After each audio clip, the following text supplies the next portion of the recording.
Welcome to a special edition of CNN 10. I'm Carl Azus. Today we're taking a look inside the U.S. food supply, this time zeroing in on produce. We're examining how engineering and importing have replaced old-fashioned growing in the U.S. food industry, and how consumer demand still has the power to influence the industry. Our reporter, Christina Alessi, has gone inside some of America's biggest food companies, seeing what most folks haven't seen before, and getting incredible insight as to how production affects what's on our plate.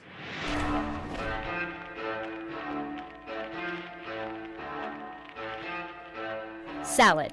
Americans are eating up to 5 times more leafy greens than they did 20 years ago. We're consuming 3 billion pounds a year. But our intensifying love affair with fresh produce is creating problems for farmers, for the environment, and even for our own health. 1 in 6 Americans, that's 48 million people, get sick from contaminated food each year. 3,000 die. Bet you think it's coming from undercooked meat and fish. Well, produce is actually responsible for about half of the illnesses. Any industry that wants to produce safe foods, they can do that. Dr. Mansoor Samadpour runs one of the nation's largest food safety consulting labs. Chipotle recently hired his company to assess and improve safety standards after the government traced an outbreak of E. coli back to some of its stores. He stocks Listeria and Salmonella in his office. This plate, in theory, is good enough to infect everyone in the city of Seattle. So. How could you get so close to it? What are you doing? Because they don't jump. Recently, the risk associated with some fruits and vegetables has become so high that the FDA began actively monitoring them for contaminants, a historic move for the agency. So how serious is the industry when it comes to keeping our food safe? We traveled across the country to find out. It's sunrise in Salinas Valley, California. This area is called the Salad Bowl of America, and for good reason. Its fields produce 60% of the leafy greens in the U.S. I think farmers are the backbone of this nation, to be honest. Climb up on this side, right?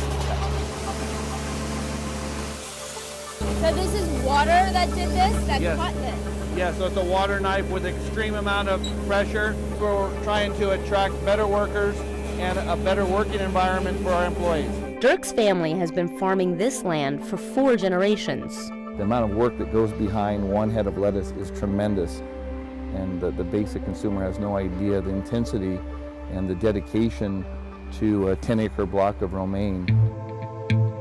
Farming this part of the world has gotten really rough. Farmers are fighting a drought, a labor shortage, and rising prices for land.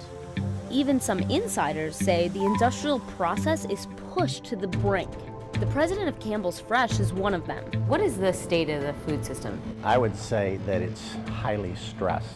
The past 50 years of over-farming a lot of land has created real problems on a global basis in terms of having enough arable farmland. The word I would use is stressed almost from any dimension you look at. And farming is just the beginning of the process. And yes, I mean process. How cold is it in there? It's going to be about 34 to 36 degrees Fahrenheit in there. The entire process is that cold. Taylor Farms is the largest producer of fresh-cut vegetables in the world. Any given day, we're going to have 1 million pounds of product come through this cooler. 1 million pounds? 1 million pounds of product. Whether we dice, shred, or chop, they're going through several series of cutters, and they immediately fall down into the beginning of our wash process.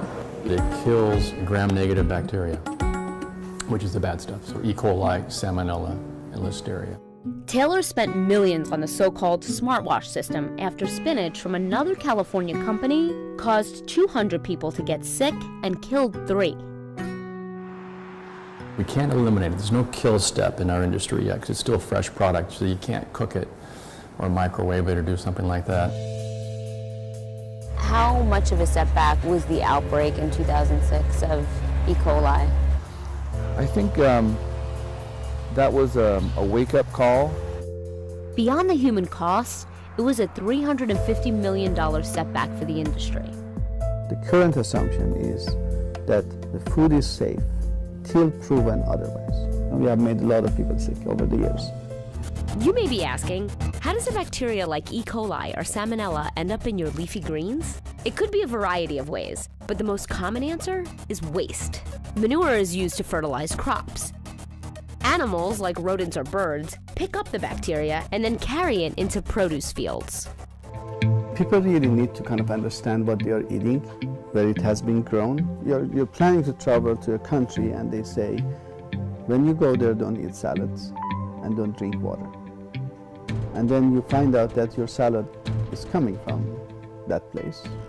And an appetite for year-round produce means the imports just keep coming. Well, there were always foreign producers, but it wasn't the kind of importing that's being done now. Every year we import more and more fresh produce from foreign countries. We found that in many of the outbreaks, it comes from foreign producers.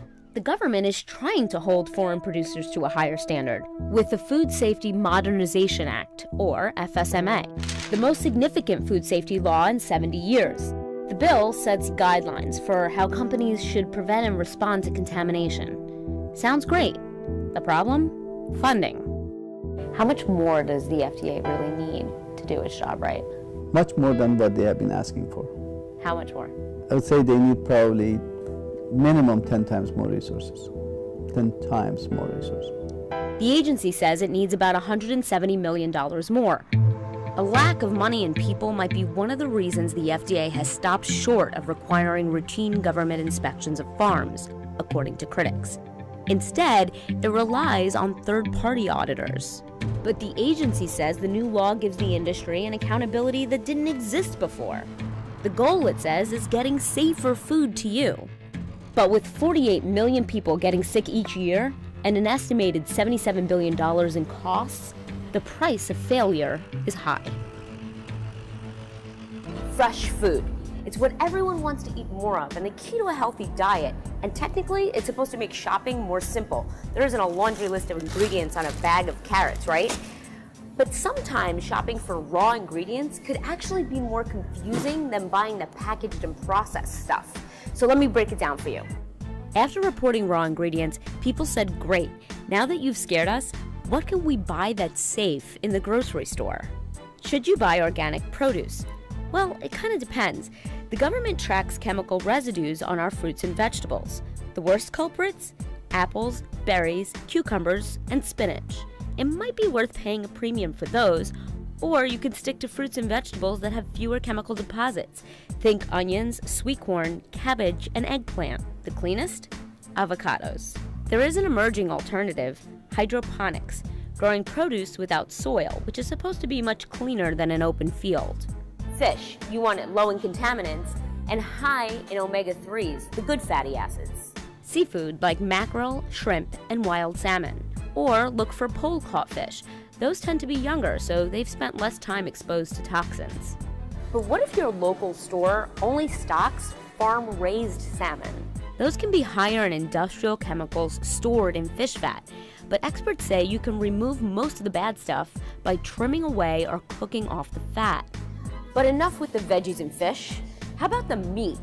Now, the ideal here is buying from companies that minimize antibiotics. The CDC says that all those drugs in our meat have created a public health threat known as a superbug. So look for these labels. These third parties are supposed to ensure farmers are using drugs responsibly. And here are a few marketing scams you should watch out for. Terms like natural and farm-raised. Those don't tell customers whether living conditions for the animals are horrendous or pristine. And while hormone-free chicken sounds great, the FDA bans those in chickens, turkeys, and hogs. Bottom line, eat fresh food. Just ask a few more questions.